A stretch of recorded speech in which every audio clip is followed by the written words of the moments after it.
Hello class, कैसे हैं आप लोग। इससे पहले वाले वीडियो लेक्चर में हमने न्यूट्रिशन इन एनिमल्स की इस चैप्टर में लास्ट वीडियो लेक्चर में हमने एक interesting story about the working of stomach के बारे में पढ़ा था। ओके, तो now we will discuss about absorption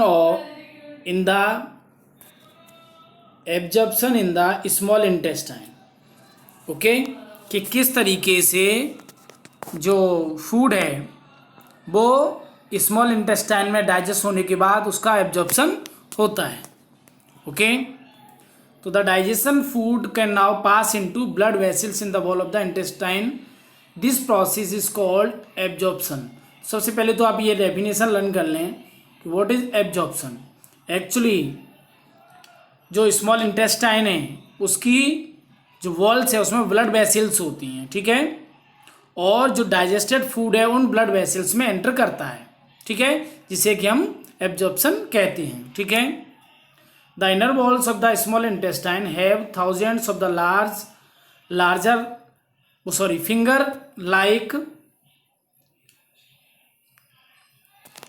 finger like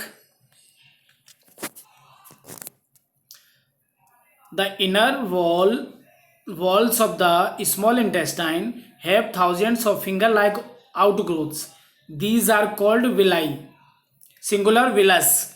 देखिए, एक्चुअली स्मॉल इंटेस्टाइन के अंदर बहुत छोटी छोटी फिंगर लाइक स्ट्रक्चर होती हैं जिसे हम विलाई मीन्स बहुत सारी, प्लूरल फॉर्म है, सिंगुलर इसका विलस होता है, छोटी छोटी और स्ट्रक्चर होती हैं।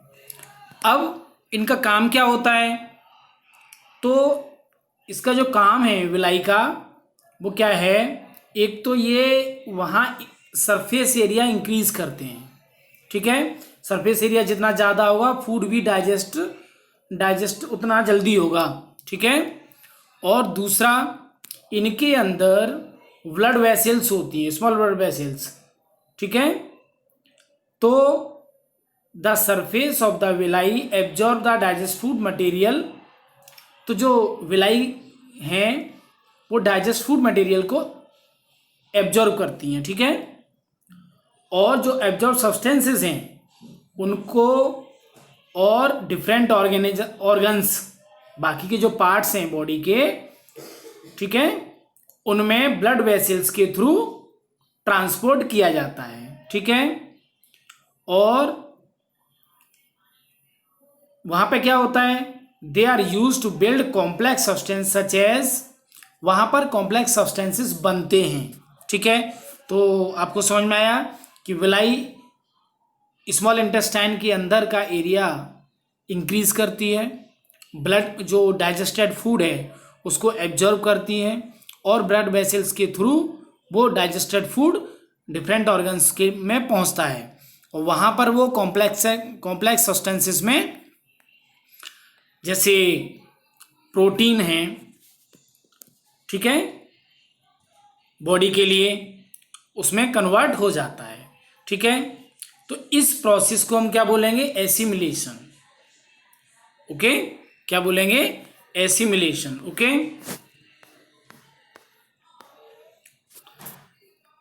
ओके, तो in the cells glucose breaks down with the help of oxygen into carbon dioxide and water and energy released.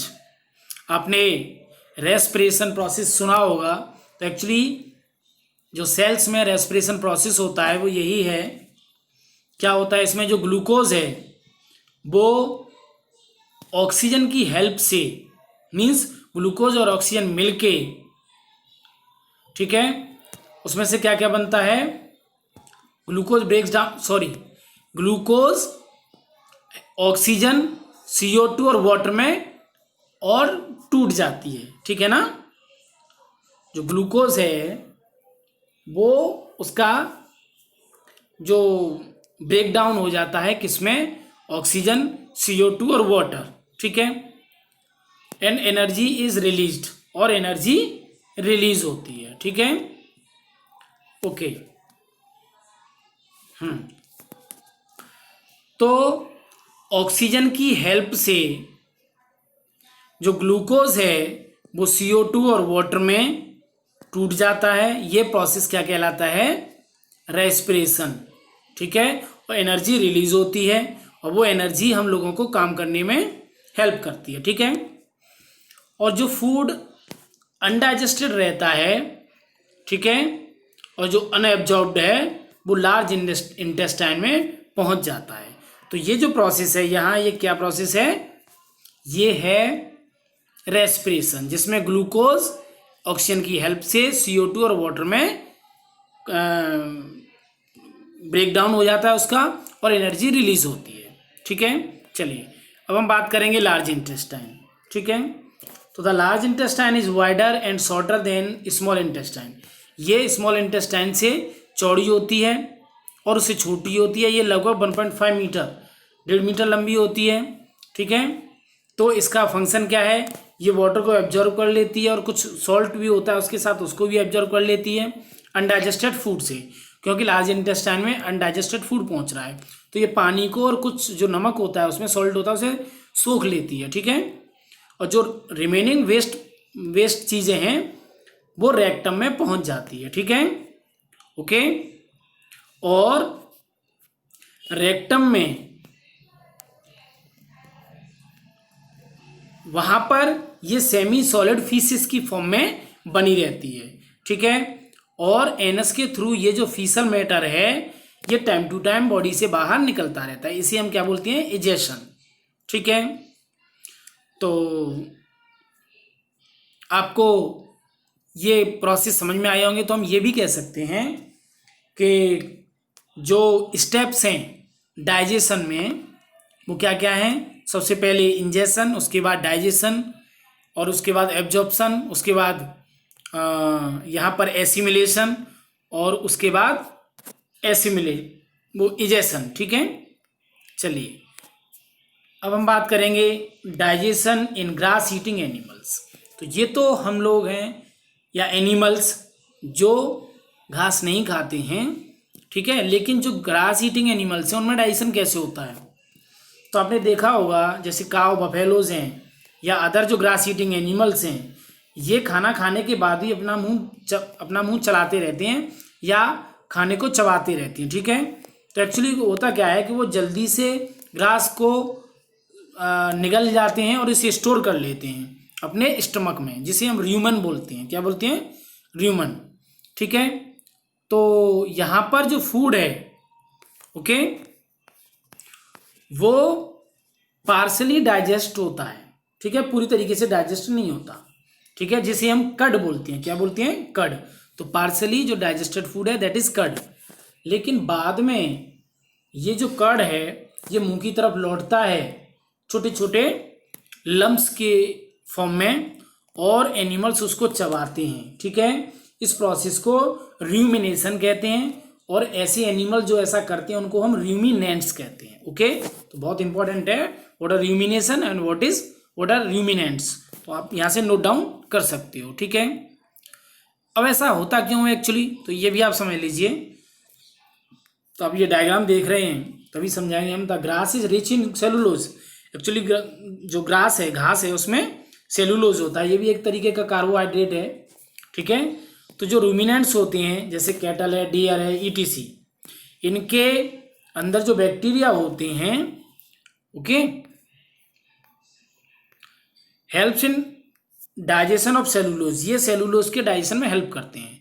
ठीक है, जबकि हम लोगों के अंदर, ह्यूमंस हैं, ऐसे एनिमल्स हैं, इनके अंदर ऐसा नहीं होता। तो जो animals like horse, rabbit, ETC have a large sac like structure called caecum. तो जैसे हॉर्सेस हैं, रैबिट्स हैं, इनके अंदर भी एक सैक लाइक स्ट्रक्चर होती है जिसे हम सीकम बोलते हैं, जो कि ईसोफेगस और स्मॉल इंटेस्टाइन के बीच में होती है। ठीक है, तो cellulose of the food is digested here by the action of certain bacteria which are not present in humans. तो जो सेलुलोज है वो यहीं पर डाइजेस्ट होता है। एक्चुअली यहाँ पर कुछ बैक्टीरिया होते हैं जो हम लोगों के अंदर नहीं होते, और वो जो रूमिनेंट्स हैं या उनके अंदर यहाँ पे प्रेजेंट रहते हैं और सेलुलोज को डाइजेस्ट करते हैं। ओके,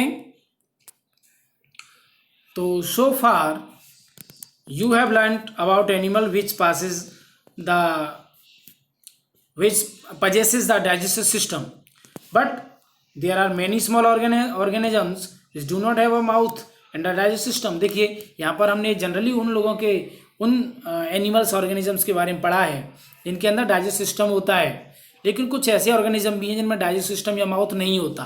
फिर वो किस तरीके से डाइजेस्ट करते हैं तो वो हम देखेंगे, लेकिन उससे पहले आप ये डायग्राम देख लें।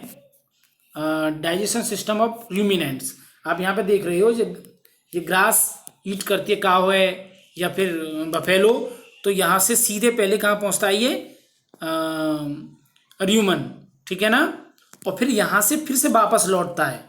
वापस लौटने के बाद यहाँ पर ये इसे दोबारा से च्यू करते हैं और उसके बाद तब ये कंप्लीटली डाइजेस्ट होता है। ओके, चलिए अब हम देखेंगे feeding and digestion in amoeba. Actually amoeba क्या है, माइक्रोस्कोपिक सिंगल सेल्ड ऑर्गेनिजम्स हैं जो कि वाटर में पाई जाती हैं। बहुत छोटे छोटे होती हैं, बहुत छोटे, हम अपनी आंखों से नहीं देख सकते, और ये एक ही सेल के बने होते हैं, इसलिए इनको हम सिंगल सेल्ड ऑर्गेनिजम्स कहते हैं। ठीक है, इनके अंदर एक सेल मेम्ब्रेन होती है, ठीक है, जो कि इसके अंदर न्यूक्लियस के चारों तरफ है ना, और छोटे छोटे बबल लाइक वैक्यूल्स होते हैं। तो इसके साइटोप्लाज्म में छोटे छोटे वैक्यूल्स होते हैं। ठीक है, तो amoeba constantly change its shape, और बार बार इसकी पोजीशन और शेप चेंज होती रहती है। ठीक है, तो ये क्या करता है कि ये pushes out one or more finger like projections called pseudopodia. ये बार बार और हर टाइम टू टाइम स्यूडोपोडिया बनाता रहता है। एक्चुअली स्यूडोपोडिया क्या है, फिंगर लाइक प्रोजेक्शंस होता है, अभी हम डायग्राम में समझाएंगे, या जिसे हम फॉल्स फीट भी बोलते हैं। ठीक है, जिसके मूवमेंट के लिए और फूड को कैप्चर करने में हेल्प करता है। ठीक है, आप यहाँ पे देखेंगे, ठीक है, ये इसका स्यूडोपोडिया है, इस तरीके से जो बना लेता है। ठीक है, और इसके अंदर जो फूड पार्टिकल होते हैं इनको अंदर यहाँ पर और चारों तरफ से घेर लेता है और फिर उसके अंदर आ जाता है। ठीक है, और अंदर यहाँ पर क्या होता है, अंदर यहाँ पर जो डाइजेस्टिव एंजाइम्स हैं वो फूड को डाइजेस्ट कर देते हैं, और फिर जो अनडाइजेस्टेड फूड है वो बॉडी से बाहर निकल जाता है। ठीक है, और जो डाइजेस्टेड फूड होने के बाद इसमें ग्रोथ होती है, और ग्रोथ होने के बाद इसमें मल्टीप्लिकेशन होता है, डिवाइड होता है, एक अमीबा से दूसरा अमीबा बनता है। ठीक है, amoeba feeds on some microscopic organisms, ये कुछ छोटे छोटे माइक्रोस्कोपिक ऑर्गेनिजम्स होते हैं, उन पर फीड करता है। ठीक है, तो व्हेन इट सेंसेस फूड, जब इसे फूड का सेंस होता है तो ये स्यूडोपोडिया की हेल्प से और उन फूड पार्टिकल्स को पकड़ लेता है। ठीक है, और फूड को ट्रैप करने के बाद उसे फूड वैक्यूल में रख लेता है। ठीक है, तो जो डाइजेस्टेड जूस है उस समय वो सीक्रेट होता है फूड वैक्यूल से। ठीक है, वो फूड पर एक्शन करता है, फूड को डाइजेस्ट करता है और इसे छोटे छोटे सिंपलर सब्सटेंसेस में तोड़ देता है। बाद में धीरे धीरे ये जो डाइजेस्टेड फूड है एब्जॉर्ब होता है अमीबा के अंदर।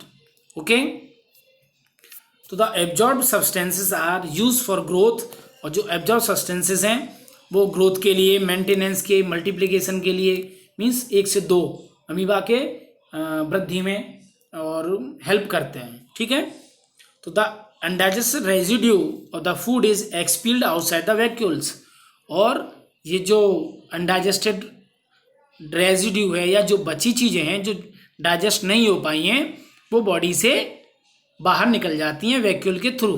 ठीक है, तो the basic process of digestion of food and release of energy is the same in animals. ज़्यादातर जो बेसिक डाइजेशन है या एनर्जी का रिलीज होना है वो सभी एनिमल्स में सेम है। ठीक है, लेकिन in later chapter you will learn about the transport of food absorbed by the intestine to the various parts of the body। ठीक है, तो बाद के चैप्टरों में आप ये पढ़ने को मिलेगा, ये सीखने को मिलेगा कि किस तरीके से फूड इंटेस्टाइन से अदर पार्ट्स ऑफ बॉडी में ट्रांसपोर्ट होता है और वहाँ पर वो एब्जॉर्ब होता है। ओके, तो आई होप कि आपको ये चैप्टर बहुत अच्छे से समझ में आया होगा। आप बार बार वीडियो को पॉज करके बार बार सुनने की कोशिश करें, समझने की कोशिश करें और नोट्स बनाएं, ठीक है। इससे related question answers next video में हम डिस्कस करेंगे। Thank you.